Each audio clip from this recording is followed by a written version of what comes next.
I sat in that sterile conference room watching my brother Derek count his inheritance money for the third time, his wife Jennifer practically purring as she calculated property values on her phone. They had just finished laughing about my pathetic share from Mom's will, $15,000 and an old Dell laptop from 2012.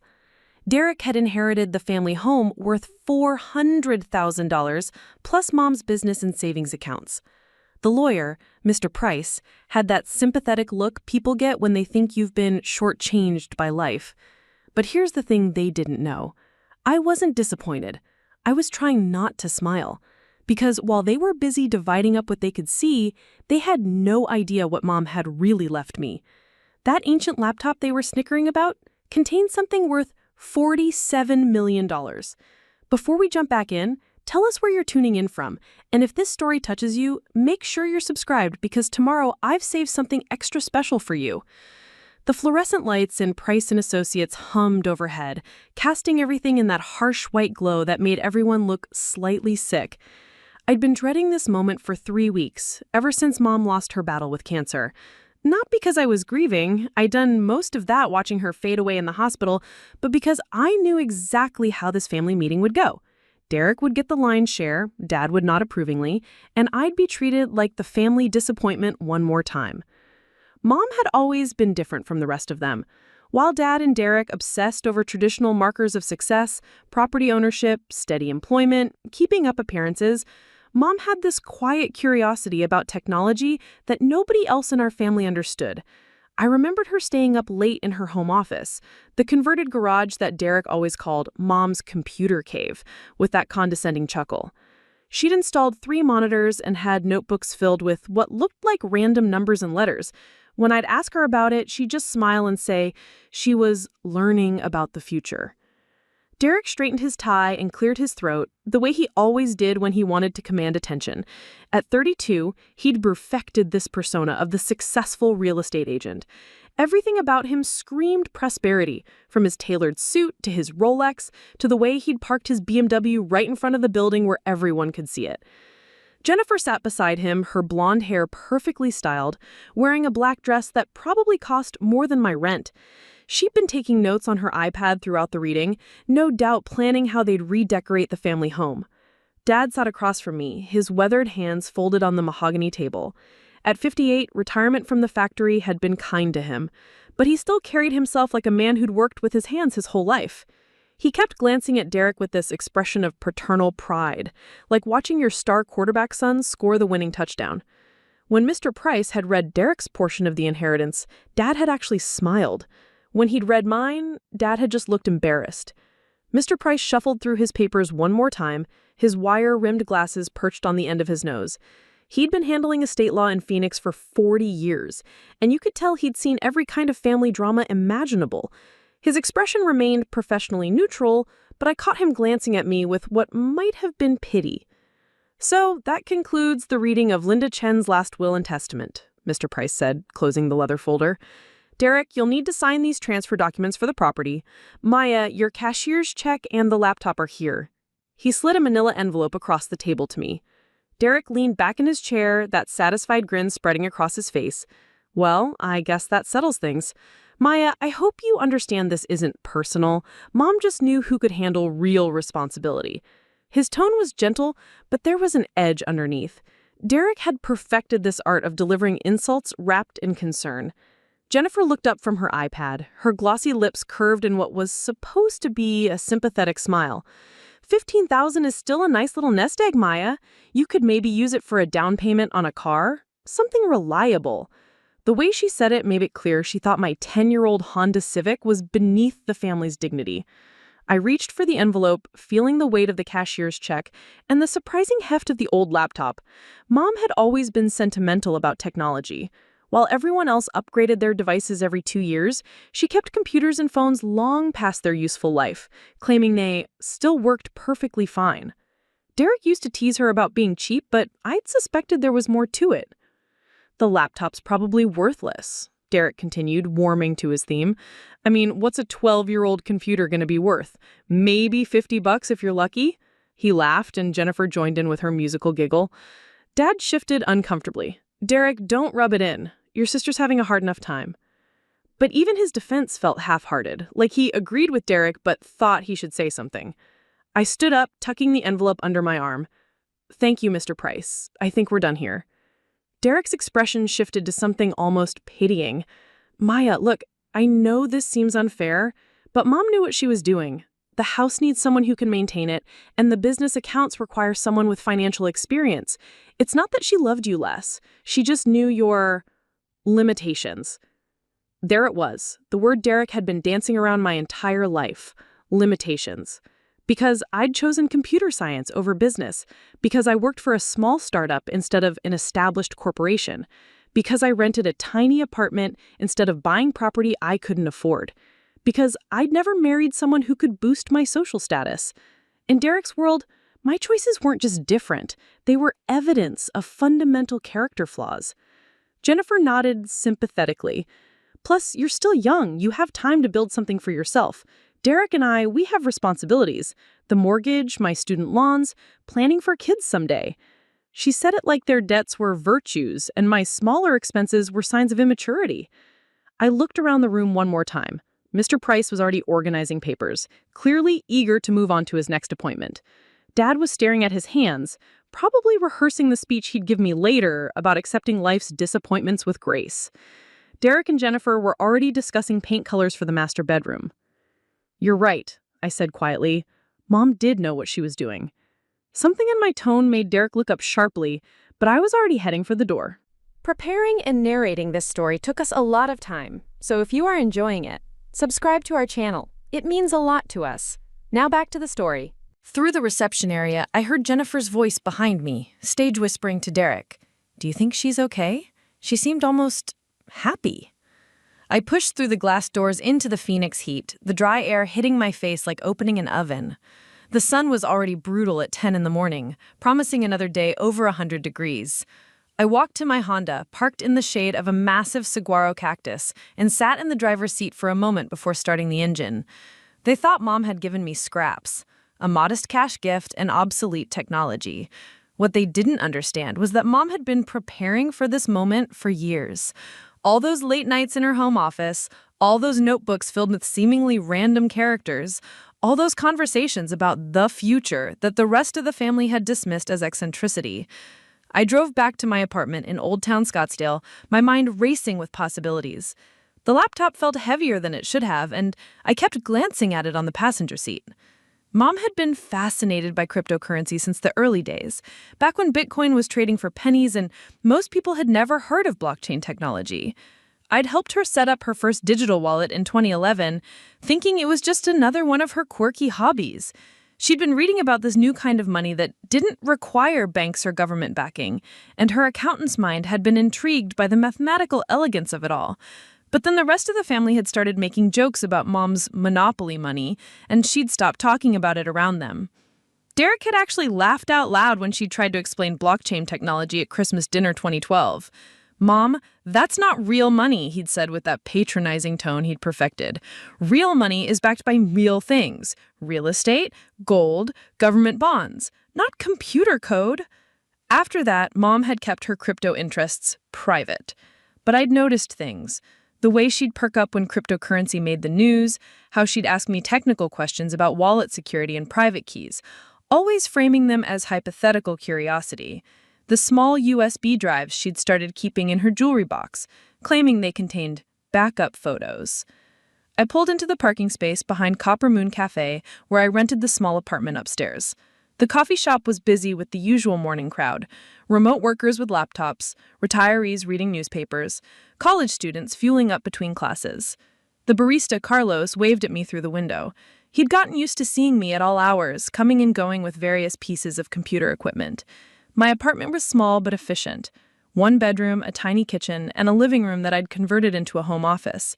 Multiple monitors, development servers, and networking equipment turned the space into something between a tech lab and a college dorm room. It wasn't much to look at, but it was mine, and it was where I did my best work. I set the laptop on my desk and stared at it for a moment.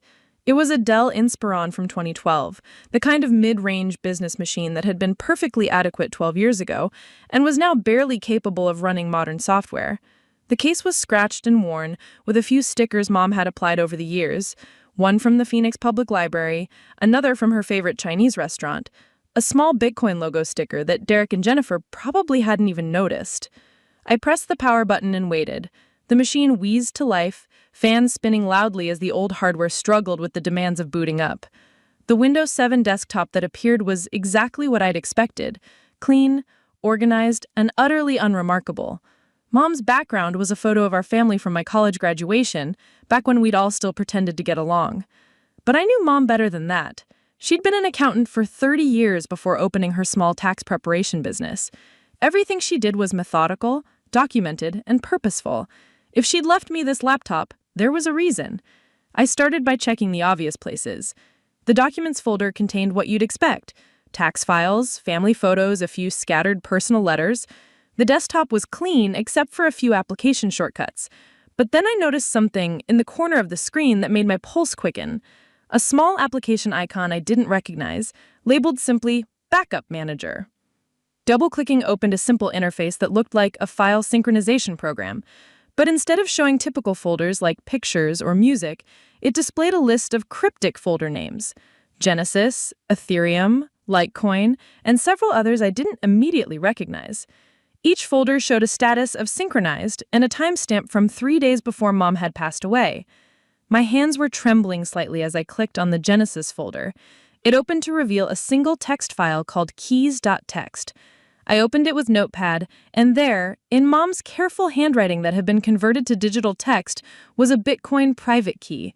Not just any private key, one that started with the prefix that indicated it was from the very early days of Bitcoin, when the addresses looked different from modern ones. Below the private key was a note: Maya, I started buying when you first showed me how. $100 per month from 2011 to 2013. Average price $47 per Bitcoin. Total purchased 1,000 BTC. This is your real inheritance. Use it wisely. Love, Mom. I stared at the screen, my brain struggling to process what I was seeing. 1,000 Bitcoin, purchased when the price was around $47 each. Today, Bitcoin was trading at around $47,000. I opened a calculator app and did the math 3 times, certain I was making an error. But the numbers were clear. 1,000 Bitcoin at current prices was worth approximately $47 million. The Ethereum folder contained similar revelations. Mom had started buying Ethereum in 2015 when it was trading for less than $1. She'd accumulated 5,000 Ethereum tokens over 2 years. At current prices of around $3,000 per Ethereum, that was another $15 million. The Litecoin folder showed smaller amounts, but still substantial. Various other folders contained holdings in cryptocurrencies I'd barely heard of, most of which had either gone to zero or multiplied by factors that seemed impossible. I leaned back in my chair, staring at the laptop screen in disbelief. Mom hadn't just been dabbling in cryptocurrency as a hobby. She'd been systematically building a digital fortune while the rest of the family had been focused on traditional investments. And she'd done it all in secret, letting Derek and Dad believe she was just playing with monopoly money, while she quietly accumulated what was now one of the largest private cryptocurrency holdings I'd ever seen. There was more. At the bottom of the main folder was another file labeled instructions.txt. I opened it to find a detailed guide Mom had written for accessing and managing the various wallets.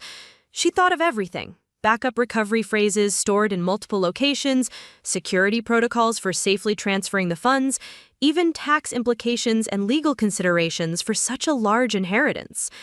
The final paragraph made me laugh out loud. I know Derek and your father think I've lost my mind with all this computer money. Let them think that. By the time they figure out what cryptocurrency really is, you'll be ready to use this gift to build something meaningful. Don't waste it on their approval. Build something that can't tear down. I saved all the files to an encrypted drive and spent the next 2 hours methodically verifying each wallet. Mom had been incredibly thorough. Every private key worked. Every balance was exactly as documented. Some of the smaller altcoins had become worthless, but the major holdings, Bitcoin, Ethereum, Litecoin, were all there, waiting to be claimed. As the afternoon sun streamed through my apartment windows, I sat back and tried to process what had just happened. This morning, I'd been the family disappointment, struggling to make rent on my tiny apartment, while my successful brother inherited the family fortune. Now, I was potentially one of the wealthiest people in Arizona, with more money than Derek would see in 10 lifetimes of selling real estate. But more than the money, what struck me was the planning involved. Mom hadn't just stumbled into this fortune. She'd researched, studied, and carefully built this position over years, all while letting the family believe she was wasting time with worthless computer experiments. She'd endured Derek's condescension and Dab's concerned sighs about her unusual hobbies.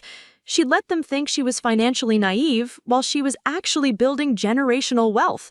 And she'd trusted me with it. Not Derek with his business degree and real estate success, not Dad with his practical wisdom and lifetime of hard work.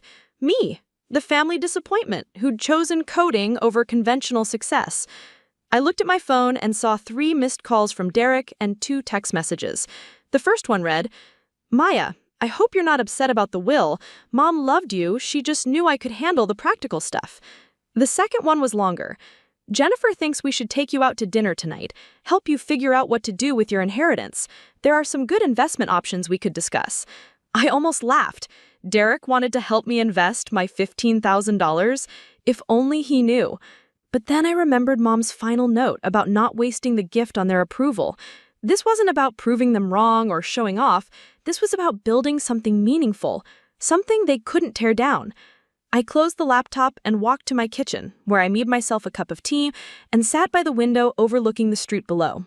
The coffee shop was still busy, people coming and going with their daily routines, none of them knowing that the struggling software developer upstairs had just discovered she was worth more than most lottery winners. For the first time in years, I felt truly free, not because of the money, but because of what it represented. Mom had seen something in me that the rest of the family had missed. She'd believed I could handle not just the technical complexity of managing cryptocurrency, but the responsibility that came with it. Derek could keep his house and his business accounts. Dad could keep his pride in his successful son. Jennifer could keep her dreams of property ownership and social status. I had something better.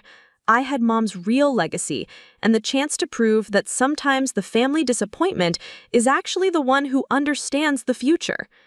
Part 2. The next morning arrived with the kind of desert heat that made Phoenix feel like living inside a furnace. I'd barely slept, my mind racing between disbelief and careful planning.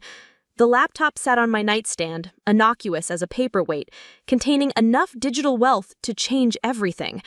But I'd learned something important from Mom's approach. She'd spent years building this fortune in silence, letting everyone underestimate her, while she quietly revolutionized our family's future. I needed to be just as careful. My phone buzzed with another text from Derek. "Maya, Dad wants to have lunch today. Family meeting. We need to discuss some practical matters about Mom's affairs." I could practically hear the condescension through the screen. Derek loved calling family meetings, especially when he had an agenda to push. Usually it involved him explaining why his way of handling things was obviously superior to whatever anyone else might suggest. I typed back a simple response. "Can't today. Working." It wasn't entirely a lie. I had called in sick to my job at Innovate Tech Solutions, but I definitely had work to do. The kind of work that required absolute privacy and careful research. My first stop was the Phoenix Public Library downtown, a massive modern building that offered high-speed internet and the anonymity of public computers. I'd brought a clean USB drive and spent the morning researching cryptocurrency security protocols, wallet management, and most importantly, how to safely move large amounts of digital assets without triggering attention from financial authorities or hackers. The numbers were staggering every time I recalculated them. Mom's Bitcoin holdings alone were worth more than most people's lifetime earnings. The Ethereum position had grown to astronomical proportions during the recent market surge. Even the smaller altcoin positions, the ones Derek would have definitely called play money, were worth more than his real estate commissions for an entire year.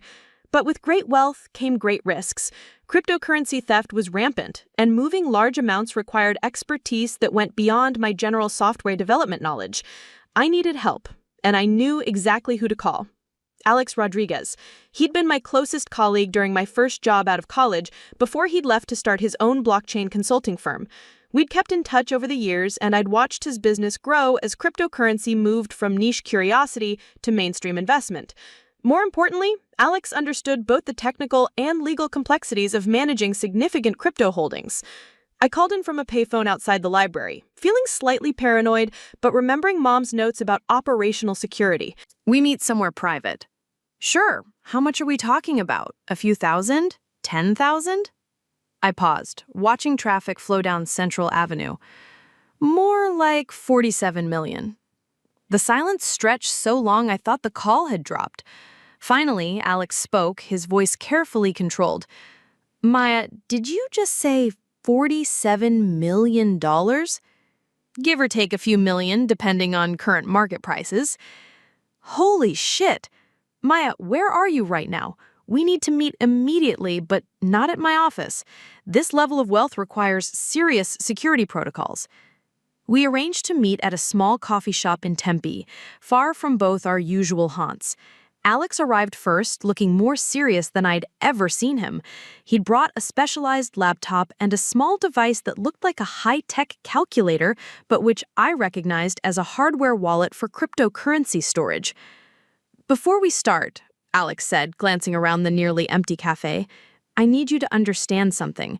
If you really have that much cryptocurrency, you're now what the community calls a whale. That makes you a target for every sophisticated hacker, social engineer, and cybercriminal on the planet. Everything we discuss today stays between us, and everything we do moving forward needs to be planned with military-level operational security. I pulled out Mom's laptop and showed Alex the files I'd discovered. His eyes widened as he verified each wallet address using blockchain explorers, confirming the balances in real time. The Bitcoin address alone made him lean back in his chair and whistle softly. Your mother was incredibly smart, he said finally. Look at these purchase dates. She started accumulating Bitcoin in late 2011, right after the first major price spike brought it to mainstream attention, but before most institutional investors took it seriously. Her average cost basis is probably under $50 per Bitcoin. He opened several browser tabs, cross-referencing wallet addresses with blockchain transaction histories. She was also smart about operational security. These wallets have been completely dormant since the last purchases. No transactions in or out, which means no footprint for hackers to trace. And look at this, he pointed to a pattern in the addresses. She generated new addresses for each purchase, never reusing them. That's advanced-level privacy protection. As Alex explained the technical details, I felt a growing sense of awe for what Mom had accomplished. She hadn't just stumbled into a fortune through lucky timing. She'd systematically educated herself about cryptocurrency, implemented sophisticated security measures, and built positions that would make professional fund managers jealous, all while letting Derek mock her for playing with computer money. The challenge now, Alex continued, is that moving these funds safely will require extreme care. We're talking about amounts large enough to move cryptocurrency markets if handled carelessly. Plus, the IRS will want their share, and there are reporting requirements for large transactions. He pulled out a legal pad and started sketching a diagram. Here's what I recommend. First, we create multiple new wallets with proper hardware security. Then we move the funds in small batches over several months, never moving enough at once to trigger automatic reporting thresholds. We'll also need to establish proper documentation for inheritance tax purposes. The complexity was overwhelming, but Alex walked me through each step with the patience of someone who'd handled large crypto transitions before. By the end of our 3-hour meeting, I had a clear plan for safely managing Mom's gift while staying within legal requirements and maintaining operational security. One more thing, Alex said as we prepared to leave. You mentioned your family doesn't know about this. They think I inherited $15,000 and an old laptop. They were actually laughing about how worthless the laptop was. Alex shook his head with a wise smile. Classic. I've seen this before with early crypto adopters. Family members mock them for years, then find out later they were quietly becoming millionaires. Your mom must have had incredible patience to deal with that kind of dismissal. As I drove home, I thought about Alex's observation. Mom had indeed shown incredible patience. Years of Derek's condescending lectures about real investments. Dad's concerned looks whenever Mom mentioned cryptocurrency. Jennifer's eye rolls when Mom would try to explain blockchain technology. They'd all treated her like an elderly woman who'd gotten confused by internet scams. My phone rang as I pulled into my parking space. Derek's name flashed on the screen, and I reluctantly answered. Maya, where have you been? Dad and I have been trying to reach you all day. I told you I was working. Well, we need to talk. There are some complications with Mom's estate that we need to discuss. Can you come over to the house tonight? Something in Derek's tone set off alarm bells. What kind of complications? It's better if we discuss it in person. 7 o'clock? I agreed, though every instinct told me this wasn't going to be a friendly family dinner. Derek had that careful tone he used when he was about to deliver bad news that he'd somehow spun as being in my own good. The family home looked exactly the same as it had during my childhood, a modest ranch house in a middle-class Tempe neighborhood that probably tripled in value since Mom and Dad had bought it in the 1990s. Derek's BMW was parked in the driveway next to Dad's pickup truck, and I could see lights on in the living room. Jennifer answered the door wearing a sympathetic expression that immediately put me on guard. Maya, honey, come in. We're so glad you could make it. Dad and Derek were seated at the dining room table, papers spread between them. The atmosphere felt formal, almost like a business meeting rather than a family gathering. Derek gestured for me to sit across from them, and Jennifer took the chair beside him. Maya, Derek began using the gentle tone he'd perfected for delivering unwelcome news.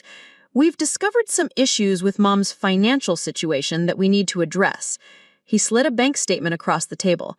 It turns out Mom had been making some unusual financial decisions in her final years. Large cash withdrawals, payments to companies we can't identify, purchases that don't make sense. I scanned the statement, recognizing immediately what I was looking at. The withdrawals corresponded exactly to Mom's cryptocurrency purchases. The mysterious companies were cryptocurrency exchanges like Coinbase and Kraken. The unusual purchases were her systematic accumulation of digital assets. She's been hurting us for years. She was actually laughing about how worthless the laptop was. We're concerned, Jennifer added, her voice dripping with false concern, that Mom might have been suffering from cognitive decline. Perhaps She was being taken advantage of by internet scammers. Dad nodded gravely. The amounts are significant, Maya. Over the past few years, she withdrew nearly $50,000 in cash. We can't account for where any of it went. Derek leaned forward, his expression serious. Here's the thing. As the primary beneficiary and executor of the estate, I have a responsibility to investigate any potential fraud or elder abuse. If Mom was being scammed, we might be able to recover some of the money. I kept my expression neutral, but internally I was marveling at the irony. They were literally sitting there planning to investigate their own ignorance. The money they thought had been stolen was actually the seed funding for a fortune worth nearly 1,000 times what they were worried about. What exactly are you suggesting? I asked. We think we should hire a private investigator, Jennifer said, someone who specializes in internet fraud and elder abuse. They can trace where the money went and help us understand what happened. Derek nodded enthusiastically. And in the meantime, I think we should consider whether the will accurately reflects Mom's true intentions. If she was suffering from cognitive decline or being manipulated, the estate distribution might need to be reconsidered. There it was. Derek wasn't just concerned about Mom's missing money, he was laying the groundwork to challenge the will itself. The fact that I'd inherited anything, even my small share, apparently bothered him enough to manufacture a crisis that would justify redistributing everything. You want to contest Mom's will? I asked directly. Not contest exactly, Derek said carefully. But if we can prove she wasn't making rational financial decisions, it might be grounds for adjustment. I mean, think about it logically. Mom gives you $15,000 and an old computer, but she withdraws $50,000 in cash that just disappears? Something doesn't add up. Dad shifted uncomfortably. Derek, maybe we're getting ahead of ourselves. Maya, what do you think? Did Mom ever mention anything to you about money problems or people trying to take advantage of her? I looked around the table at their expectant faces. Derek wore his concerned big brother expression, the one that managed to be both patronizing and caring at the same time. Jennifer had her head tilted sympathetically, like she was watching a sad movie. Dad just looked confused and worried. probably genuinely concerned that his wife had been victimized in her final years. They had no idea they were sitting across from someone who now possessed more wealth than all of them combined. They thought they were protecting a confused elderly woman's legacy while planning to steal what little she'd left me. The disconnect was so profound, it was almost funny. I think, I said slowly, that Mom was a lot smarter than any of us gave her credit for.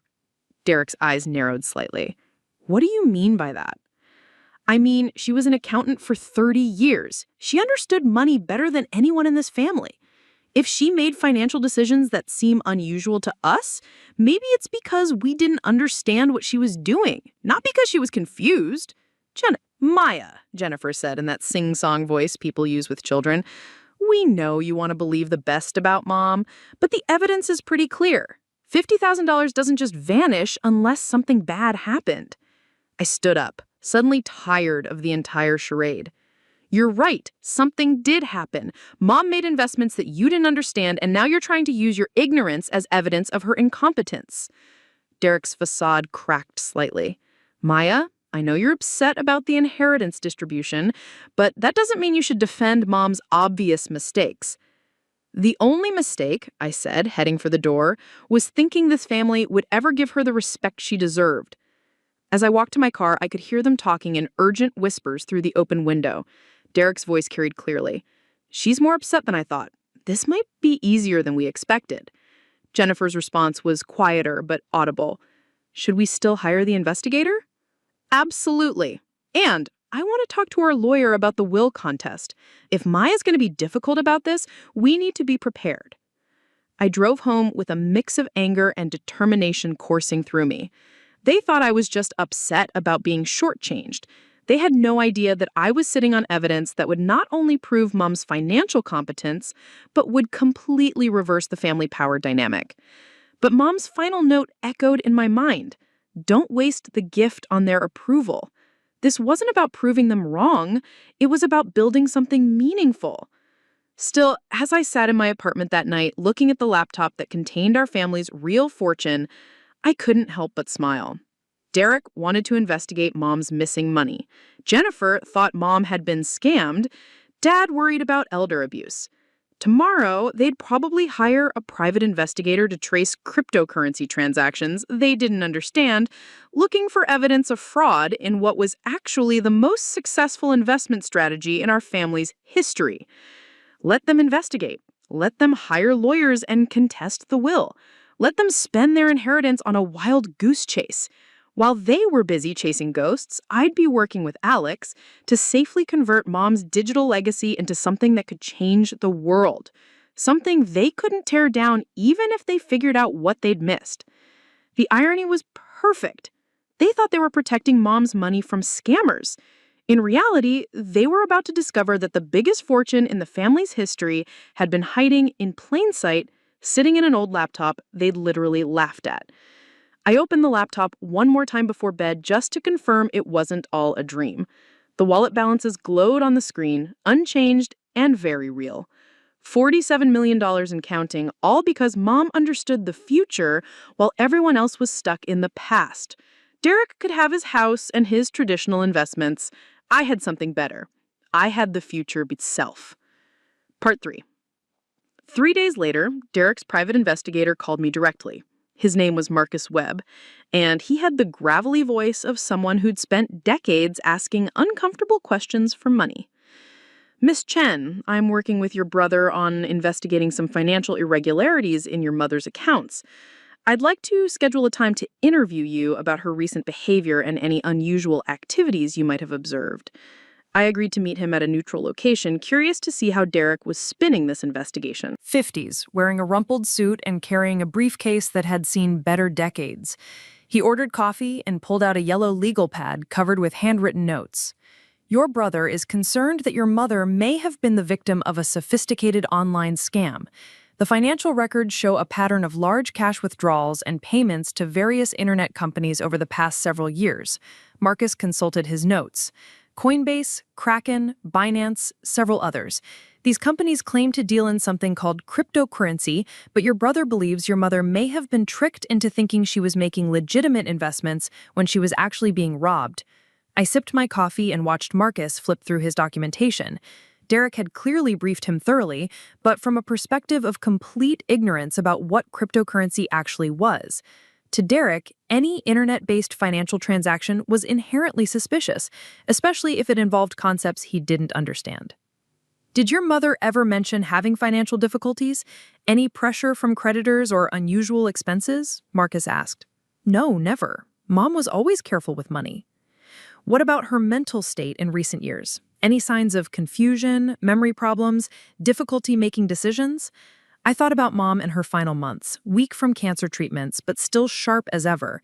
Even in the hospital, she'd been tracking cryptocurrency prices on her phone and asking me technical questions about blockchain security updates. Her mind was clear until the very end. Marcus made notes, clearly disappointed that I wasn't providing evidence of cognitive decline. Your brother mentioned that your mother spent a lot of time on the computer in recent years. Did she ever talk about meeting people online, especially anyone who claimed to be helping her with investments? She was interested in technology, but she didn't talk about meeting strangers online. This was technically true. Mom had educated herself about cryptocurrency through research and online forums, but she'd never mentioned personal relationships with other investors. Did she ever ask you for help with computer problems or financial transactions? I paused, remembering the times Mom had asked me about wallet security and encryption methods, but she'd always framed those questions as general curiosity, never revealing the scope of her actual cryptocurrency holdings. Sometimes she'd ask technical questions about computer security. She was always worried about hackers. Marcus perked up at this. What kind of security questions? Password management, two-factor authentication, how to protect personal information online, basic digital safety stuff. Did she ever mention being afraid of specific threats? Anyone who might have been trying to access her accounts? No, nothing like that. She was just generally cautious about internet security. Marcus closed his notebook, looking frustrated. Miss Chen, I have to be direct with you. The evidence suggests your mother lost approximately $50,000 to online scammers over a period of several years. Your brother is exploring legal options to recover these funds and potentially contest the will if we can prove she wasn't making rational decisions. I set down my coffee cup carefully. Marcus, can I ask you something? In your investigation, have you actually contacted any of these companies Mom supposedly was sending money to? I've made preliminary inquiries, but these cryptocurrency companies are notoriously uncooperative with investigations. They hide behind privacy policies and technical jargon. So you haven't actually verified whether Mom lost money or not. You're just assuming that because you don't understand cryptocurrency, she must have been scammed. Marcus's expression hardened. Miss Chen, I've been investigating financial fraud for 25 years. When I see an elderly person sending large amounts of money to internet companies they found online, that's a red flag. When those same companies refuse to provide clear information about what happened to the money, that's another red flag. What if I told you that those companies are legitimate, that cryptocurrency is a real asset class, and that Mom may have actually made profitable investments?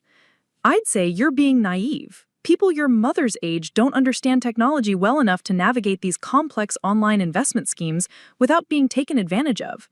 I stood up and left $20 on the table. Marcus, you should probably do more research before you file your report. You might be surprised by what you find. As I walked to my car, I realized Derek's investigation was going to be even more entertaining than I had anticipated. Marcus was approaching cryptocurrency with the mindset of someone who still thought the internet was primarily used by scammers and predators. His bias was so strong that he couldn't conceive of Mom as anything other than a victim. That afternoon, Alex called with an update on our security preparations. I've set up the hardware wallets and created the new addresses for transferring your mother's holdings. But Maya, we need to talk about timing. There's something happening in the cryptocurrency market that could affect your situation. We met at his office in downtown Phoenix, a modern space filled with multiple monitors displaying real-time cryptocurrency prices and blockchain transaction data. Alex looked more serious than usual when he pulled up several charts on his main screen. Bitcoin just broke through $50,000. That means your mother's holdings are now worth approximately $50 million, not counting the Ethereum and other altcoins. But here's the thing that concerns me. We're seeing signs of a major market shift. Institutional investors are moving large amounts, and there are rumors about regulatory changes that could affect cryptocurrency valuations.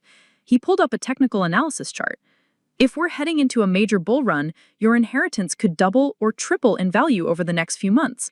But if regulatory pressure causes a crash, you could lose 30 to 40% of the current value. The implications were staggering. Mom's $47 million gift could become a $100 million windfall or shrink to $30 million depending on market forces completely beyond my control. Either way, it was more money than I could rationally comprehend, but the volatility added the element of urgency to our planning. "What do you recommend?" I asked. "We need to move faster than originally planned.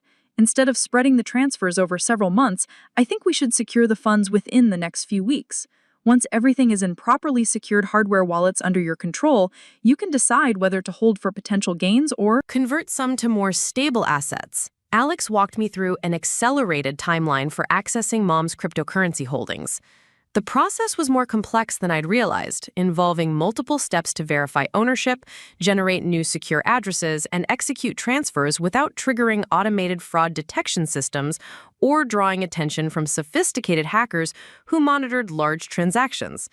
"There's one more thing," Alex said as we finished our planning session. "You mentioned your brother is investigating your mother's finances. If he's hired someone to look into her cryptocurrency transactions, they're going to find evidence of the exchanges and wallet addresses. Depending on how competent they are, they might figure out what she was actually doing." The thought had occurred to me, but I'd assumed Marcus was too technologically illiterate to understand what he was looking at. How likely is that? It depends on whether they hire someone who actually understands blockchain technology. Most traditional private investigators wouldn't know how to trace cryptocurrency transactions, but if they bring in a specialist, they could potentially identify the wallet addresses and calculate the current values. This added a new wrinkle to an already complex situation. Derek was investigating Mom's finances under the assumption that she'd been scammed, but if his investigation actually succeeded, it would reveal that she'd accumulated a fortune that dwarfed everything else in the family combined. The irony was perfect, but it also meant I needed to secure the funds before Derek stumbled onto the truth. That evening, I sat in my apartment working through the technical details of cryptocurrency security while monitoring news about potential regulatory changes. The market was indeed showing signs of significant movement, with Bitcoin hitting new all-time highs almost daily. Mom's timing had been incredible in more ways than one. Not only had she accumulated her positions during the early days when prices were low, but she died just as the market was entering what appeared to be a historic bull run. My phone buzzed with a text from Derek. "Maya, we need to talk urgently. Can you come over tonight?" I replied that I was busy, but Derek called immediately.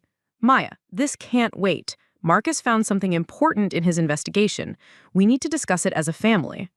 Something in Derek's tone suggested the conversation wouldn't be as routine as his previous attempts to manipulate me. "What kind of something?" "It's better if we discuss it in person. Can you be here in an hour?" Against my better judgment, I agreed. The drive to the family home gave me time to consider what Marcus might have discovered. If he'd actually managed to trace some of Mom's cryptocurrency transactions, Derek might be calling this meeting with a completely different agenda than I expected. The scene at the house was similar to our previous family meeting, but the atmosphere was more charged. Derek and Jennifer were seated at the dining table with paper spread between them, but their expressions were different. Instead of the patronizing concern they'd shown before, they looked excited, almost predatory. Dad sat in his usual chair, but he appeared confused and overwhelmed. Marcus was there too, his briefcase open and his legal pad covered with fresh notes. When I entered the room, everyone looked at me with an intensity that made me immediately suspicious. "Maya," Derek began, his voice carefully controlled, "Marcus has made some interesting discoveries about Mom's financial activities. It turns out the situation is more complex than we initially thought." Marcus consulted his notes. "Miss Chen, when we last spoke, you suggested I research cryptocurrency before filing my report. I took your advice." He paused dramatically. "It turns out your mother wasn't being scammed. She was investing in something called Bitcoin and other digital currencies." I kept my expression neutral. "That's good news, right? If she wasn't being scammed, then there's no financial fraud to investigate." That's where it gets interesting, Jennifer interjected, her voice tight with barely contained excitement. Marcus was able to trace some of the transactions your mother made. Tell her what you found, Marcus. Marcus flipped to a specific page in his notes. Using blockchain analysis tools, I was able to identify several wallet addresses that correspond to your mother's cryptocurrency purchases. Based on current market prices, those investments are now worth significantly more than the original $50,000 she spent. Derek leaned forward. Maya, we think Mom may have accumulated cryptocurrency worth several $100,000, maybe more. I felt a moment of relief. Marcus had found evidence of cryptocurrency holdings, but he'd only identified a fraction of Mom's actual positions. He was probably looking at some of the smaller altcoin purchases or early Bitcoin transactions, not the main wallets containing the bulk of her fortune. That's wonderful, I said. I'm glad Mom's investments turned out well. Here's the thing, Derek continued, his tone becoming more aggressive. Those cryptocurrency holdings aren't mentioned anywhere in the will. They represent significant assets that should be part of the estate distribution.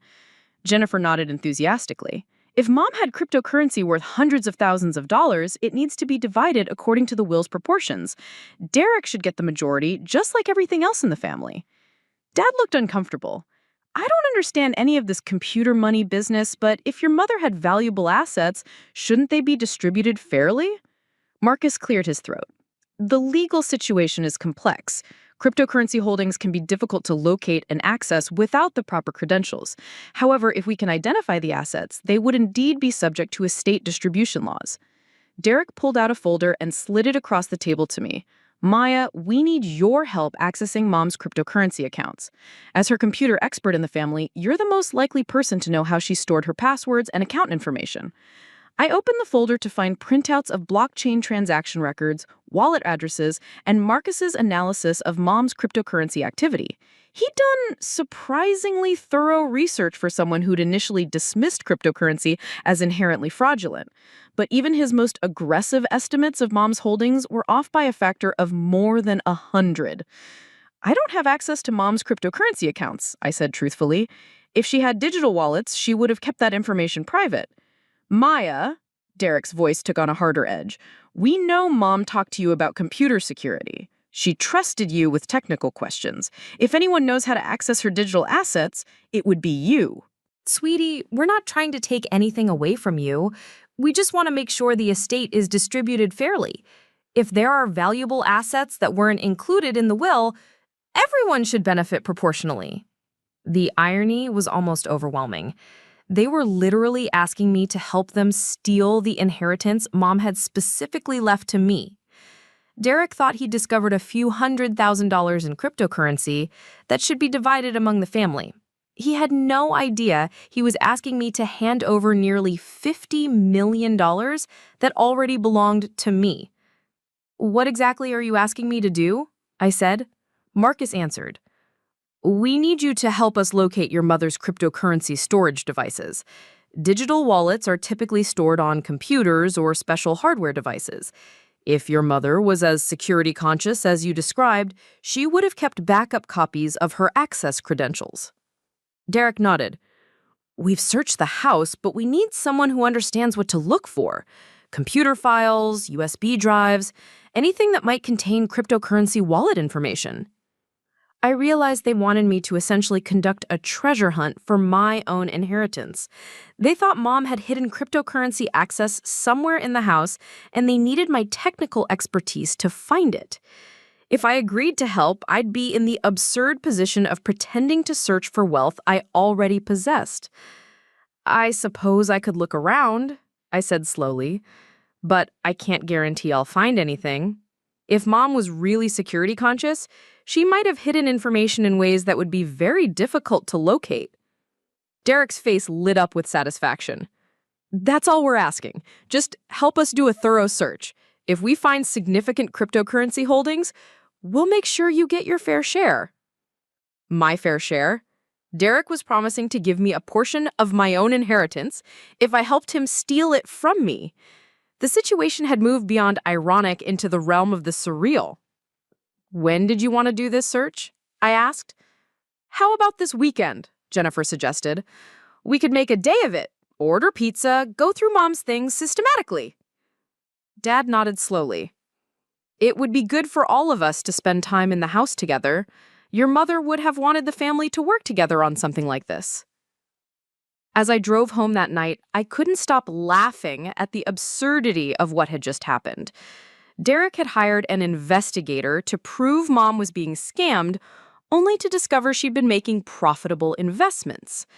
Now he wanted my help finding and stealing those investments, not realizing that I already had complete access to wealth that made his wildest dreams look modest. But there was a darker undertone to the evening's revelations. Marcus had proven more competent than I had expected, and Derek was more determined to maximize his inheritance than I'd realized. If they continued investigating with this level of thoroughness, they might eventually stumble onto evidence of Mom's larger cryptocurrency holdings. I called Alex as soon as I got home. We need to accelerate our timeline even more. Derek's investigation is making progress, and they're planning to search Mom's house for cryptocurrency storage devices this weekend. How much do they think they're looking for? Maybe a few $100,000. They have no idea about the real amount, but if they keep digging, they might find evidence of the larger wallets. Alex was quiet for a moment. Maya, I think it's time to secure the funds immediately. Tonight, if possible. Once we have everything safely transferred to hardware wallets under your control, it won't matter what they find or don't find. We arranged to meet at his office within the hour. As I prepared to leave my apartment, I took one last look at Mom's laptop sitting on my desk.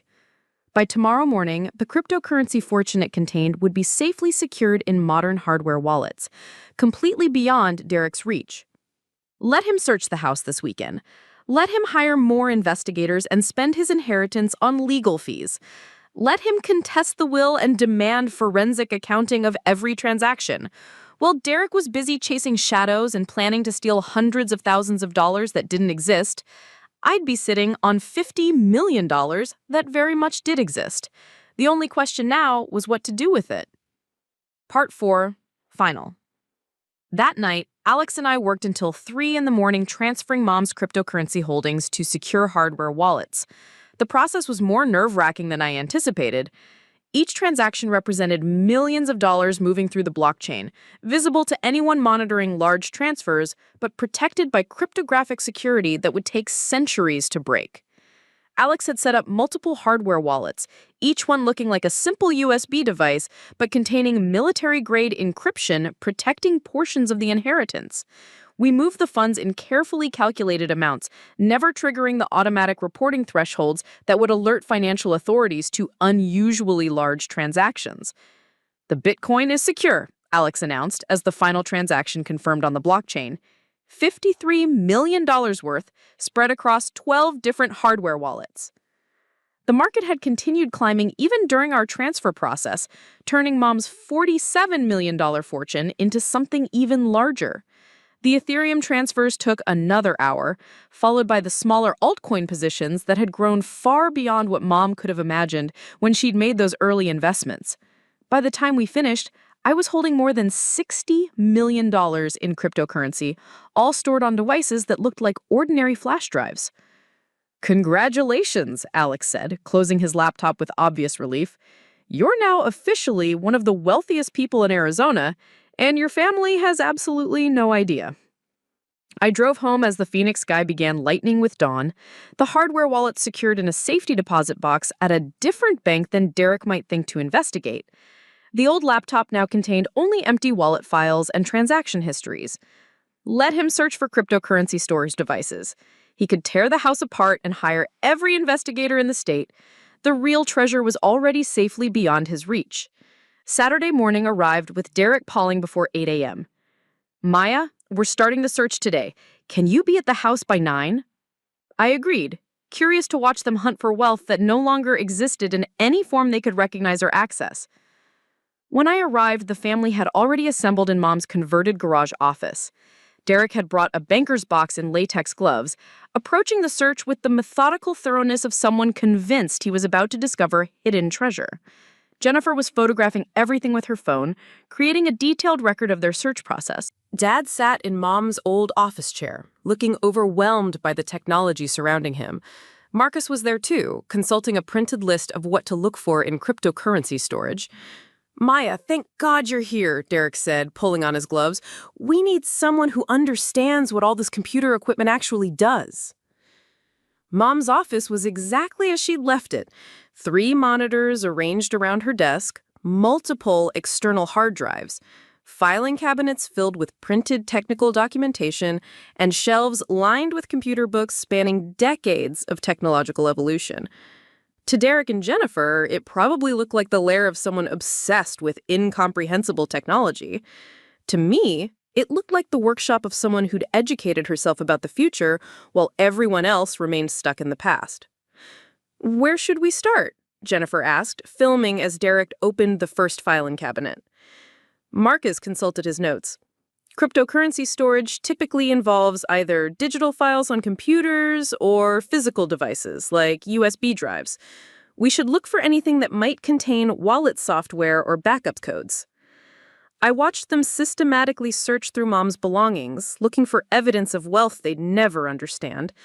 Derek found USB drives and examined them hopefully, not realizing that even if they contained cryptocurrency wallets, the files would be encrypted beyond his ability to access. Jennifer discovered notebooks filled with what looked like random alphanumeric sequences, not understanding that she was looking at blockchain addresses and transaction hashes rather than account passwords. "What's all this?" Dad asked, holding up one of Mom's cryptocurrency research notebooks. I glanced at the pages, recognizing Mom's careful documentation of market analysis and security protocols. Looks like research notes. Mom was always writing things down when she was learning something new. Derek examined the notebook, clearly frustrated by the technical terminology. It's like she was speaking a different language. What's a private key? What does blockchain confirmation mean?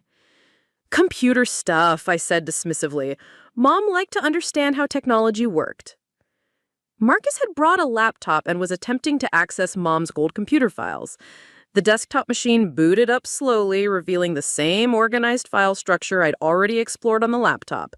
But Marcus didn't know what to look for, and Derek lacked the technical knowledge to guide the search effectively. "There are thousands of files here," Marcus announced.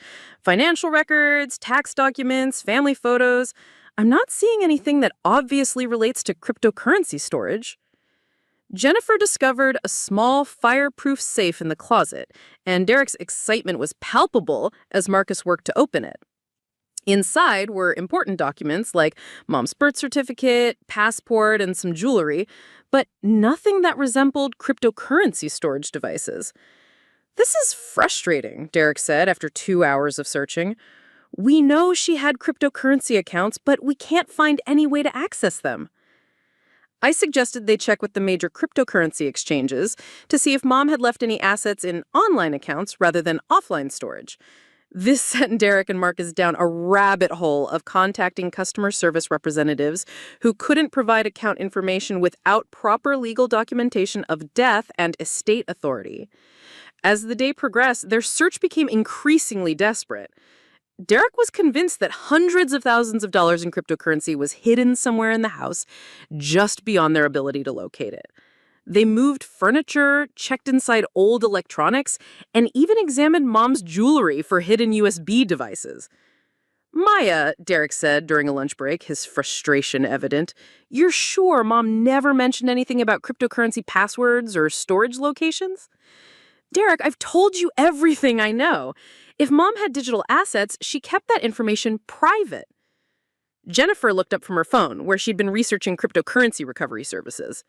"There are companies that specialize in accessing lost digital wallets. Maybe we should hire one of them." Marcus shook his head. "Those services require some starting information, account details, partial passwords, something to work with. We don't even know which cryptocurrency exchange she used most frequently." The irony was delicious. They were literally surrounded by evidence of Mom's cryptocurrency activities, but they lacked the technical knowledge to interpret what they were seeing. Derek had found wallet addresses written in Mom's notebooks, but he didn't understand that those addresses were publicly visible on the blockchain. Marcus had discovered transaction records on Mom's computer, but he couldn't connect them to specific wallet balances without the private keys. By evening, their search had yielded nothing more valuable than a few old USB drives containing family photos and backup copies of tax documents. Derek sat at Mom's desk, staring at her computer screen with obvious frustration. I don't understand how someone can just lose hundreds of thousands of dollars. There has to be a way to access these accounts. Jennifer tried to console him. Maybe the cryptocurrency isn't as valuable as Marcus calculated. Maybe Mom only made small investments that didn't amount to much. But Derek was convinced they were missing something obvious. He'd hired Marcus based on the investigator's promise that he could trace digital financial transactions, and Marcus had provided evidence that Mom had indeed accumulated significant cryptocurrency holdings. The fact that they couldn't access those holdings only made Derek more determined to find a solution. Maya, Derek said suddenly, I want to hire a computer expert to examine Mom's equipment, someone who specializes in cryptocurrency recovery. That sounds expensive. It's worth it if we can recover hundreds of thousands of dollars. I watched Derek's face as he calculated potential profits from cryptocurrency he would never be able to access. His greed was so strong that he was willing to spend significant money on the remote possibility of recovering digital assets he didn't understand. It was exactly the kind of thinking that had led him to dismiss Mom's interests as worthless hobbies while she was quietly building a fortune. The following week, Derek hired a cryptocurrency recovery specialist named Dr. Patricia Song, a computer science professor who consulted on digital asset recovery for law enforcement agencies. She had credentials that impressed Derek and fees that should have given him pause, but his conviction that Mom had hidden a treasure was stronger than his usual financial caution. Dr. Song spent 3 days examining Mom's computer equipment, Forensic tools that could recover deleted files and analyze encrypted storage. She was thorough, professional, and ultimately unsuccessful at finding anything Derek could use to access Mom's cryptocurrency holdings. Your mother was remarkably security conscious, Dr. Song reported to the family during her final consultation. She used sophisticated encryption methods and followed best practices for protecting digital assets. While I found evidence of cryptocurrency activity, all the wallet files appear to be empty or contain only minimal amounts. Derek's face fell. What do you mean, empty? The wallet software is present, but the actual cryptocurrency has been transferred elsewhere. It's possible your mother moved her holdings to different storage methods before her death, or she may have sold her positions without keeping records of the transactions. Marcus consulted his notes. But the blockchain analysis showed significant accumulation over several years. Accumulation? Yes, but not necessarily retention. Cryptocurrency investors often move their holdings multiple times for security reasons. Without access to your mother's private keys or recovery phrases, it's impossible to trace where the assets ultimately went. Jennifer looked confused. So the money just disappeared? Not disappeared, Dr. Song explained patiently. Transferred to storage systems we can't access without the proper credentials. Those credentials died with your mother unless she left them with someone she trusted. Derek stared at me with sudden suspicion. Maya, are you absolutely certain Mom never gave you any information about cryptocurrency accounts? Derek, I've answered that question multiple times. I don't have access to Mom's digital assets.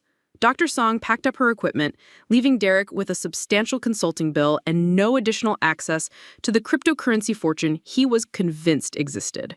Her professional conclusion was that Mom had been an unusually sophisticated cryptocurrency investor who had properly secured her holdings beyond the reach of anyone lacking her private access credentials.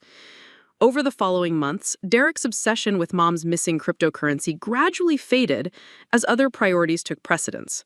The real estate market was booming, and his commissions from property sales provided more immediate gratification than chasing digital assets he couldn't access. Jennifer became pregnant with their first child, shifting their focus to preparations for parenthood rather than inheritance disputes. But Derek never completely abandoned his belief that Mom had accumulated significant digital wealth that rightfully belonged to the family. He occasionally brought up the subject during family gatherings, wondering aloud whether future technological advances might make it possible to access Mom's encrypted files. I listened to these conversations with careful neutrality, never revealing that the cryptocurrency fortune Derek dreamed about was being quietly deployed for purposes Mom would have approved of wholeheartedly. Through a private foundation I'd established with Alex's help, Mom's digital legacy was funding scholarships for computer science students, supporting cryptocurrency education programs, and investing in blockchain technology startups that were building the infrastructure for the financial future Mom had recognized before anyone else in our family. The foundation operated anonymously, making grants and investments without any public connection to the Chen family name. Derek continued his real estate career, convinced that property ownership represented the pinnacle of financial sophistication. Dad enjoyed his retirement, occasionally mentioning how proud he was of Derek's traditional success. Jennifer focused on motherhood and maintaining the family's social standing in their suburban community. None of them realized that the family member they dismissed as financially naive was quietly becoming one of the most influential cryptocurrency philanthropists in the country. Mom's $47 million inheritance had grown to more than $100 million as the digital asset market continued its historic expansion. But more important than the monetary value was the way Mom's gift was being used to build exactly what she'd envisioned, something meaningful that couldn't be torn down. The old laptop that had contained our family's real fortune now sat in a display case in my new office, a converted warehouse space in downtown Phoenix where I'd moved my expanded technology consulting practice. The laptop no longer contained any cryptocurrency, but it remained the most valuable object I owned because of what it represented. Mom's faith in my ability to understand the future when everyone else was stuck in the past. Sometimes I wondered what would have happened if I'd told Derek the truth that day in the lawyer's office. If I'd explained that Mom's worthless computer contained a fortune that dwarfed everything else in the family combined. Would he have apologized for years of condescension? Would Dad have finally recognized that my non-traditional career choices reflected wisdom rather than limitations? Would Jennifer have stopped treating me like the family charity case? Probably not. Derek's need to be the successful son was too fundamental to his identity to be threatened by mere facts. Dad's traditional values were too deeply ingrained to be changed by evidence that technology could create wealth faster than factory work or real estate investment. Jennifer's social climbing was too dependent on conventional status markers to be impressed by digital assets she couldn't display at neighborhood parties. They'd needed to believe that Mom was confused and that I was disappointing. Those beliefs protected them from having to acknowledge that the family's real visionary had been the quiet woman they dismissed as technologically naive, and that the family's real heir had been the daughter they'd written off as impractical. Mom understood this dynamic better than anyone. That's why she'd structured her gift as a secret test rather than a public revelation. She knew that Derek would try to steal whatever inheritance I received, so she'd given me something he couldn't steal because he couldn't understand its value. She knew that Dad would side with Derek's traditional approach to wealth, so she'd made sure my inheritance was invisible to people who only recognized conventional assets. Most importantly, she knew that I would use her gift to build something larger than personal wealth. The foundation I'd created in her memory was already having measurable impact on cryptocurrency education and blockchain technology development. Young computer science students were receiving scholarships that allowed them to pursue careers in emerging technology fields. Startup companies were receiving funding help them develop applications Mom would have found fascinating. Derek could keep his real estate empire and his traditional measures of success. Dad could keep his pride in his conventional son. Jennifer could keep her dreams of suburban prosperity and social advancement. I had something they'd never understand: the knowledge that Mom had seen the future first, and the responsibility to use her gift in ways that honored her vision rather than their limitations. The cryptocurrency fortune they'd spent months searching for was still growing, still creating opportunities, still building the kind of legacy that couldn't be burned or stolen or diminished by people who mistook noise for signal. And every time Derek mentioned Mom's missing digital assets, every time he wondered aloud about the cryptocurrency he was convinced existed somewhere beyond his reach, I smiled the same smile I'd worn in that lawyer's office the day they'd laughed at my inheritance. Because they were right. Mom's real treasure was still out there, still beyond their reach, still waiting to change the world in ways they'd never imagine. They just didn't know they were looking at the person who'd already found it. Computer could represent such enormous value? His lifetime of working with physical products and tangible assets hadn't prepared him to understand wealth that existed only as encrypted data on distributed networks. Derek had been studying Mom's inheritance documents with the intensity of someone looking for legal loopholes. Maya, even if this private inheritance agreement is legitimate, you've been using the cryptocurrency for purposes Mom never specifically authorized. Dr. Song's analysis shows donations to educational programs that aren't mentioned anywhere in these instructions. Actually, they are mentioned, I replied, turning to a specific page in Mom's notes. Mom specifically wanted the cryptocurrency used for education and technology development. The anonymous foundation I established is implementing exactly what she requested. I pulled out financial records from the foundation I'd created, showing how Mom's cryptocurrency fortune had funded computer science scholarships, blockchain research programs, and technology education initiatives across the country. The documentation demonstrated systematic, philanthropic deployment that aligned perfectly with Mom's written instructions. "You've been running a multi-million-dollar charity without telling us," Jennifer said, her voice mixing accusation with grudging admiration. "Maya, this is incredible, but it's also exactly the kind of thing that should have been discussed with the family." Derek's legal mind was processing the implications of what I'd revealed. "Maya, you've essentially inherited a fortune, established a private foundation, and been conducting large-scale philanthropy while pretending to be the struggling family member who got shortchanged by Mom's will. I've been fulfilling Mom's actual wishes while avoiding the family drama she knew would result from public disclosure of her cryptocurrency fortune," I corrected. "Everything I've done has been consistent with her documented intentions and completely legal under inheritance and charitable foundation law." Dad looked overwhelmed by the scale of what had been hidden from him. "Maya, how much money are we actually talking about here?" I pulled up the current value of the cryptocurrency holdings on my laptop screen. As of today, approximately $85 million, including growth from the original inheritance and additional appreciation over the past 2 years. The silence that followed was profound. Derek stared at the screen with an expression of stunned disbelief.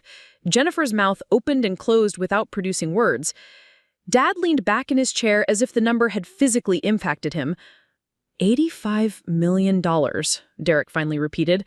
"Maya, you've been sitting on $85 million while I've been working 60-hour weeks to afford my mortgage payments, and Jennifer's been clipping coupons to save money on groceries?"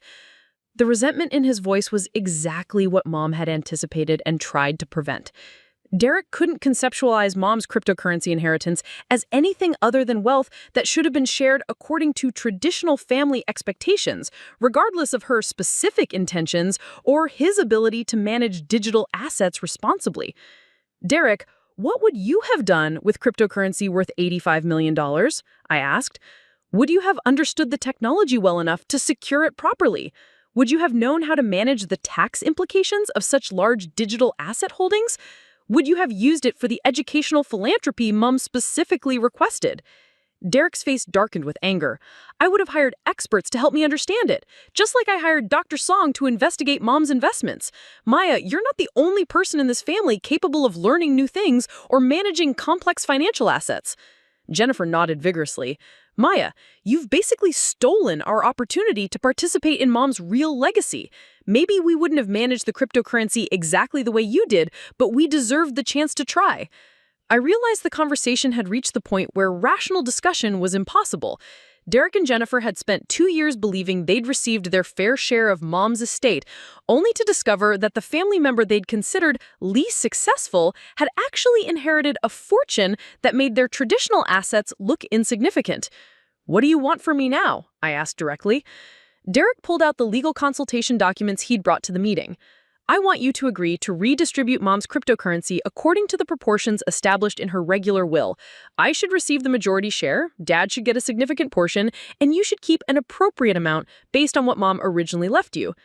And if I refuse, Then we go to court and let a judge decide whether Mom's private inheritance agreement represents legitimate estate planning or an attempt to defraud the family of our rightful inheritance. Jennifer added, Maya, we're not trying to take everything away from you. We just want our fair share of Mom's real wealth, not just the traditional assets she left to make us think we'd been treated fairly.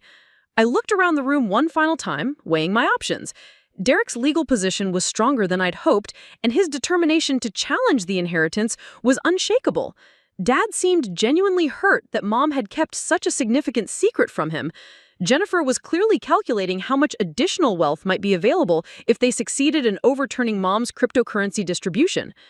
There's one more thing you need to understand before you decide to pursue legal action, I said, pulling out the final document from my briefcase.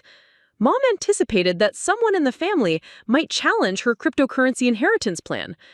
The document was Mom's prediction letter, written shortly before her death and sealed with instructions to open it only if the family discovered the cryptocurrency fortune and attempted to contest its distribution. I'd never opened it myself, waiting for exactly this moment when the family conflict Mom had foreseen became reality. I broke the seal and read Mom's words aloud. If you're reading this, it means Derek has discovered my cryptocurrency investments and is demanding a share of wealth he spent years mocking as worthless computer money. Derek, I love you, but your need to control and criticize everyone else's decisions made it impossible to trust you with financial assets you didn't understand. Maya inherited the cryptocurrency because she was the only family member who respected my judgment about technology investments instead of treating my interests as evidence of senility. Derek's face went through several color changes as I continued reading Mom's letter. I know you'll hire lawyers and claim I was manipulated or mentally incompetent, But the truth is that I understood both cryptocurrency technology and family dynamics better than you gave me credit for.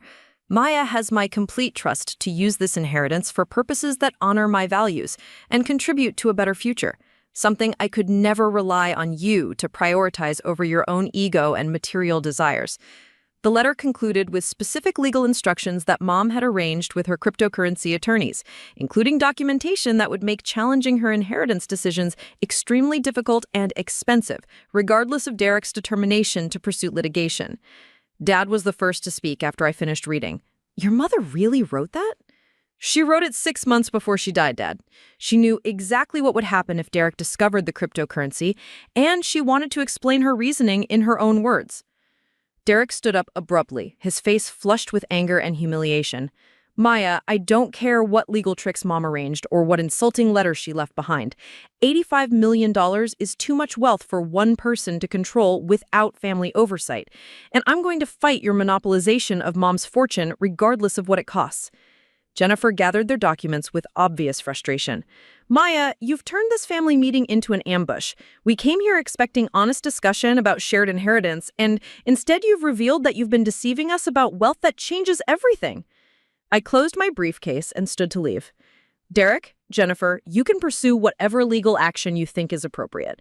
But you should understand that Mom's cryptocurrency inheritance plan was designed by qualified attorneys who anticipated every challenge you might raise.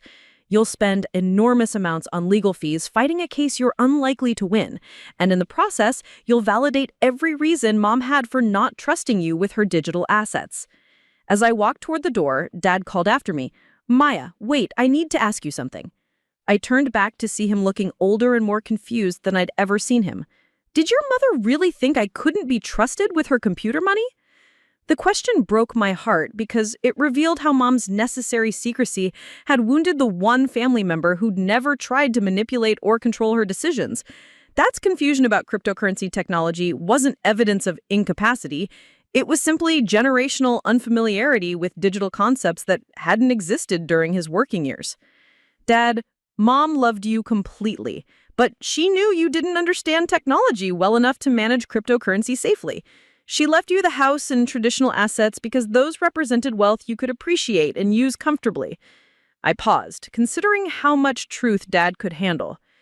The cryptocurrency went to me, not because Mom loved you less, but because she needed to ensure her digital investments would be managed by someone who understood both the technology and her values. Dad nodded slowly, apparently satisfied with an explanation that preserved his relationship with Mom's memory while acknowledging his limitations with modern financial technology. Derek, however, remained furious. Maya, this conversation isn't over. You'll be hearing from my attorneys, and when this reaches court, we'll see whether Mom's secret inheritance scheme can withstand legal scrutiny. 6 months later, Derek's lawsuit was dismissed with prejudice after his attorneys realized that challenging Mom's cryptocurrency inheritance would cost far more than any potential recovery justified. Dr. Song's blockchain analysis had indeed provided evidence of the fortune's existence, but Mom's legal preparation had made the inheritance structure nearly impossible to overturn. Derek and Jennifer eventually accepted a settlement that gave them access to detailed records of how the cryptocurrency was being used for educational philanthropy, along with advisory roles in the foundation that allowed them to participate in charitable decisions without controlling the underlying assets. Dad remained confused by cryptocurrency technology, but proud that Mom's digital investments were funding computer science programs that would benefit future generations of students who shared her fascination with emerging technology. The anonymous foundation I'd established in Mom's memory grew to become one of the largest cryptocurrency philanthropy organizations in the country, funding blockchain research, technology education, and digital literacy programs that created exactly the kind of positive impact Mom had envisioned when she'd started accumulating Bitcoin at $8 per coin. Derek never completely forgave me for inheriting Mom's cryptocurrency fortune, but he eventually acknowledged that my management of the digital assets had produced outcomes that honored Mom's memory and benefited society in ways his traditional investment approach might not have achieved. Sometimes, during family gatherings that remained awkward but functional, Derek would mention news articles about cryptocurrency prices or blockchain technology developments. I could see him calculating what Mom's investments might be worth at current valuations, but he'd stopped pursuing legal challenges once he understood the true cost of fighting inheritance decisions that Mom had carefully planned to withstand exactly his type of objections. The laptop that had started everything remained in my office as a reminder of Mom's wisdom about both technology and family dynamics. She understood that cryptocurrency would revolutionize finance, but more importantly, she understood that some secrets were necessary to protect gifts from people who would destroy them through misunderstanding or greed. Derek had been right about one thing. Mom's cryptocurrency fortune had indeed changed everything. But the changes weren't about family wealth distribution or traditional inheritance expectations. They were about using technological innovation to fund educational opportunities, support emerging research, and build infrastructure for a digital future that Mom had recognized long before anyone else in our family understood its potential. The $60 million Derek had discovered through his investigation had grown to more than $200 million by the time he stopped pursuing legal challenges. But the true value of Mom's gift wasn't measured in cryptocurrency prices or foundation assets. It was measured in scholarship recipients who could afford computer science education, research programs that advance blockchain technology, and young entrepreneurs who received funding for projects that would have seemed impossible when Mom made her first Bitcoin purchase. Derek could have had his share of that legacy if he'd ever shown Mom Respect she deserved for understanding the future better than the rest of us. Instead, his need to control and criticize had cost him the opportunity to participate in wealth creation that transformed not just our family's resources, but entire industries and academic fields. Mom's cryptocurrency inheritance had taught me that sometimes the most valuable gifts are the ones that come with the wisdom to use them well, and sometimes the people who deserve those gifts least are the ones who demand them most loudly. 5 years had passed since that tense family meeting where everything changed, and I was standing in the auditorium of Arizona State University watching the first graduating class of the Linda Chen Memorial Scholarship Program receive their computer science degrees. 25 students, all from low-income families, all now equipped with cutting-edge technical skills that would launch them into careers Mom could have only dreamed of when she made her first Bitcoin purchase. The cryptocurrency fortune that had started as Mom's modest $100 monthly investments had grown to over $400 million, making our foundation one of the most influential technology philanthropy organizations in the world. But numbers on a blockchain ledger weren't what made this moment meaningful. It was seeing young faces that reminded me of myself at their age. Kids who'd been written off by families or circumstances, but who'd found opportunities through Mom's digital legacy. Dr. Patricia Song was sitting in the front row, having transitioned from forensic investigator to the Foundation's chief technology advisor after Derek's failed lawsuit opened unexpected doors for collaboration. Her expertise in blockchain analysis had proven invaluable for managing and tracking the Foundation's cryptocurrency portfolio, and her understanding of both the technical and legal aspects of digital assets had helped us navigate regulatory challenges that would have been impossible to handle alone. "Maya, there's someone here who wants to meet you," Alex Rodriguez said, approaching from the side of the auditorium. He'd grown his consulting business into one of the premier cryptocurrency advisory firms in the Southwest, with our foundation as his flagship client, but he still made time for these graduation ceremonies that honored Mom's memory. Following Alex to the lobby, I found myself face to face with Susan Kim, Mom's best friend from their accounting days, now in her 70s, but still sharp and curious about the world around her. Susan had been one of the few people outside our family who'd known about Mom's cryptocurrency investments, though even she hadn't understood the full scope of what Mom was building. "Maya, dear, I wanted to tell you how proud Linda would be of what you've accomplished," Susan said, embracing me with the warmth of someone who'd watched me grow up.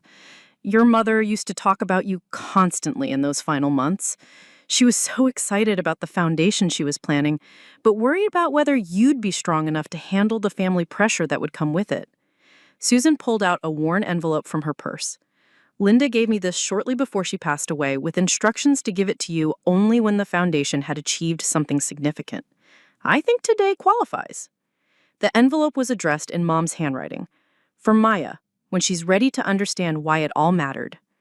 Inside was a letter dated just weeks before Mom's death, written in the shaky script that had marked her final months, but containing thoughts that were crystal clear and powerfully expressed. "My dearest Maya, if you're reading this, it means the foundation has become something real and meaningful, something that's changing lives in ways our family never thought possible. I want you to understand that the cryptocurrency inheritance was never really about the money. It was about proving that sometimes the person everyone underestimates is actually the one who sees the future most clearly." Mom's letter continued with reflections on her decision to invest in cryptocurrency when everyone around her considered it a waste of time and money. She wrote about the loneliness of believing in something revolutionary while being surrounded by people who mocked her interests as evidence of confusion or gullibility.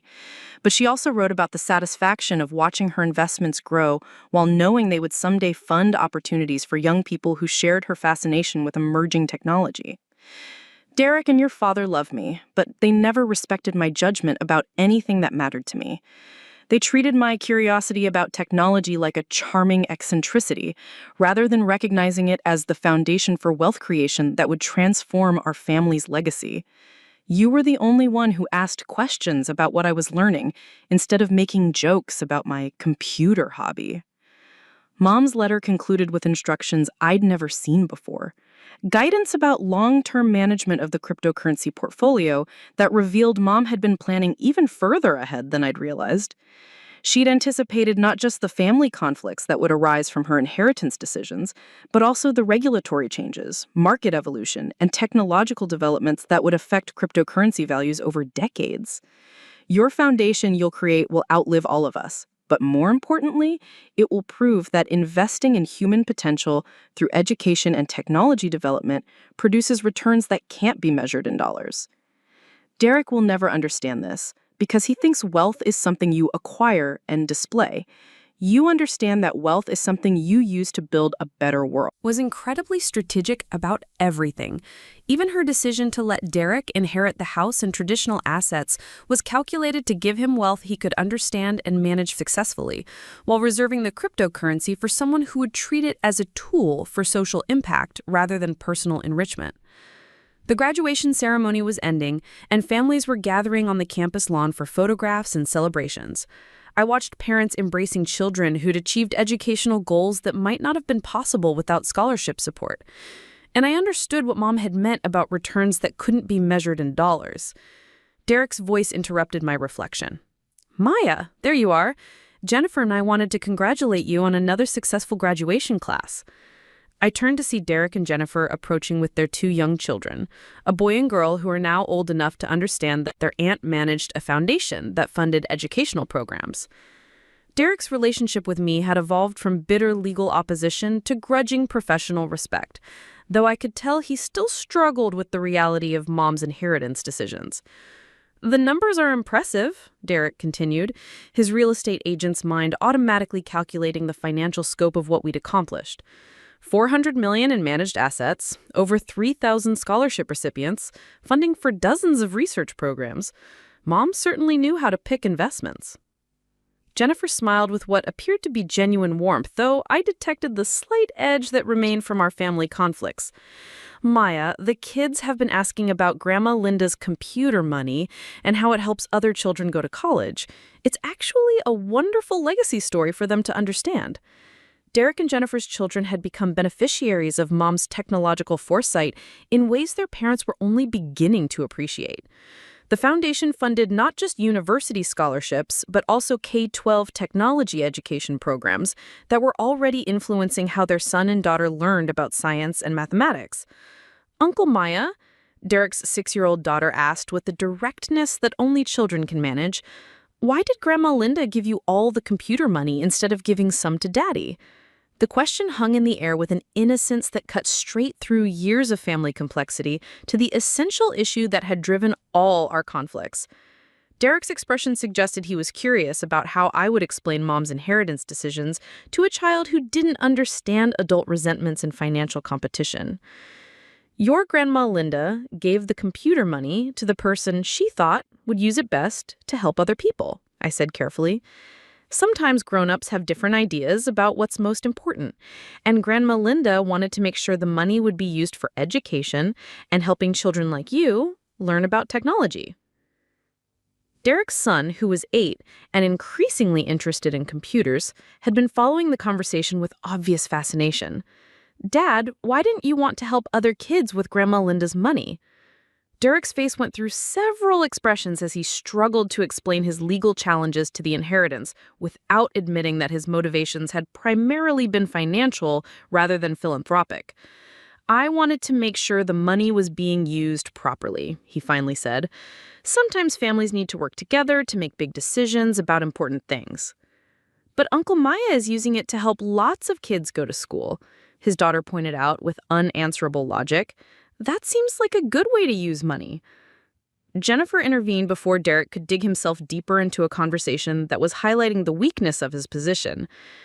"Kids, why don't you go find Grandpa Robert and see if he wants to get ice cream?"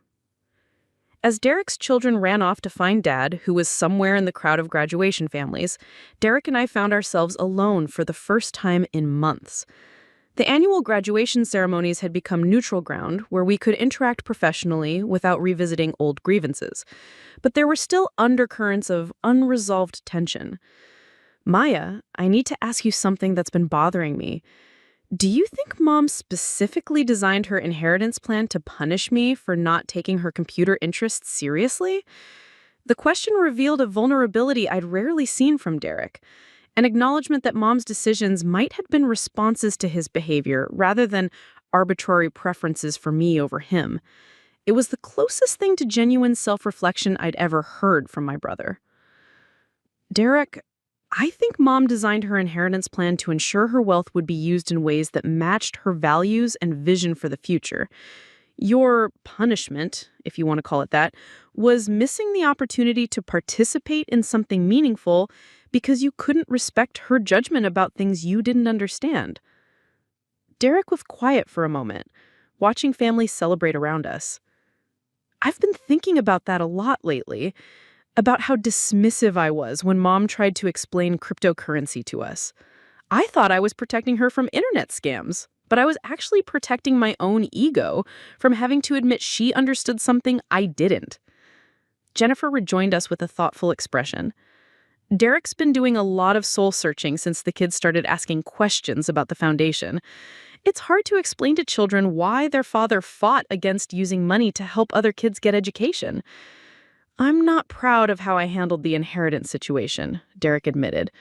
"But Maya, I still think the amount of wealth involved should have triggered some kind of family discussion, even if Mom ultimately made the same decisions about distribution."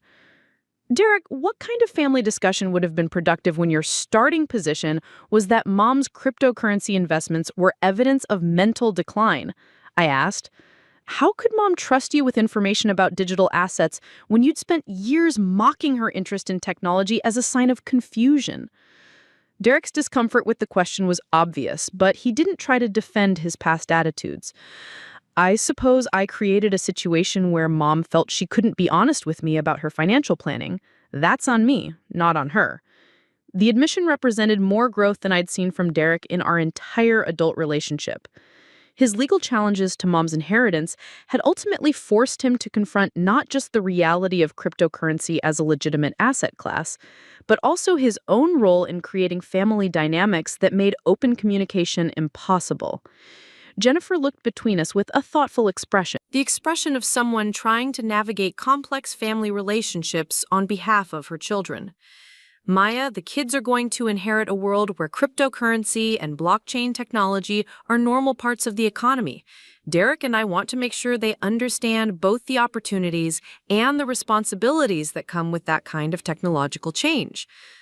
I realized that Derek and Jennifer's children represented the future mom had been investing in when she'd accumulated Bitcoin at $10 per coin. These kids would grow up considering digital assets as natural as bank accounts, and their relationship with technology would be shaped by educational opportunities funded through mom's cryptocurrency fortune. The foundation has educational programs specifically designed for young children, I offered. Age-appropriate introduction to concepts like digital money, computer security, and online safety. If you're interested, we could arrange for the kids to participate in some of our family-friendly workshops. Derek's expression showed genuine interest for the first time in our conversation. That would be incredible. I want them to understand this technology in ways I never did. Maybe they can avoid making the same mistakes I made with mom's interests. As the afternoon wound down and families began leaving the campus, I found myself walking with Dad toward the parking area.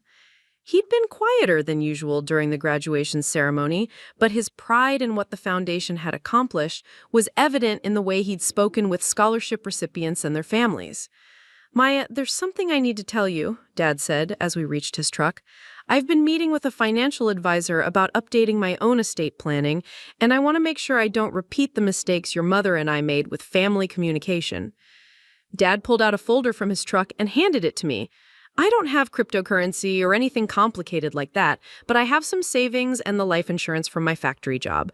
I want to make sure my will is clear about my intentions and that there won't be any surprises for you and Derek when I'm gone." The folder contained draft estate planning documents that showed Dad had learned important lessons from Mom's experience with family inheritance conflicts. His will included detailed explanations for every decision, specific instructions for asset distribution, and even letters to Derek and me explaining his reasoning for various choices. "Dad, this is incredibly thoughtful," I said, reviewing his careful documentation. "Mom would be proud of how much you learned from everything that happened with her estate." "Your mother was smarter than all of us gave her credit for," Dad reflected. "I spent too many years thinking her computer interests were just a hobby, instead of recognizing that she was preparing for a future I couldn't even imagine. I don't want to make that mistake again with my own family relationships." Dad's estate planning documents weren't just about asset distribution. They were about ensuring that his death wouldn't create the kind of family conflicts that had erupted after Mom's passing. He'd structured everything to be transparent, fair, and free of surprises that could damage relationships between Derek and me. "Maya, I also want you to know that I'm proud of what you've done with your mother's inheritance. The foundation, the scholarships, all of it. Linda knew what she was doing when she trusted you with her cryptocurrency fortune." As I drove home through Phoenix traffic that evening, I reflected on how much had changed since that day in the lawyer's office when Derek had laughed at my inheritance of an old laptop and $15,000. Mom's cryptocurrency fortune had grown beyond anything she could have imagined. But more importantly, it had created opportunities for thousands of young people while teaching our family lessons about respect, vision, and the courage to invest in futures others couldn't see. The foundation would continue growing and evolving, funding educational programs and technology research that would benefit generations of students who shared Mom's curiosity about emerging innovations. Derek's children would grow up understanding both the opportunities and responsibilities that come with technological change. Dad's thoughtful estate planning would ensure that our family's next transition wouldn't repeat the conflicts that had marked Mom's inheritance. But the real victory wasn't measured in portfolio values or family reconciliation. It was measured in the recognition that Mom's quiet confidence in cryptocurrency technology had been vindicated by history, and her faith in my ability to use that technology for positive change had been justified by results. The old laptop that had started everything still sat in my office, no longer containing any cryptocurrency, but remaining invaluable as a reminder of Mom's wisdom about both technology and human nature.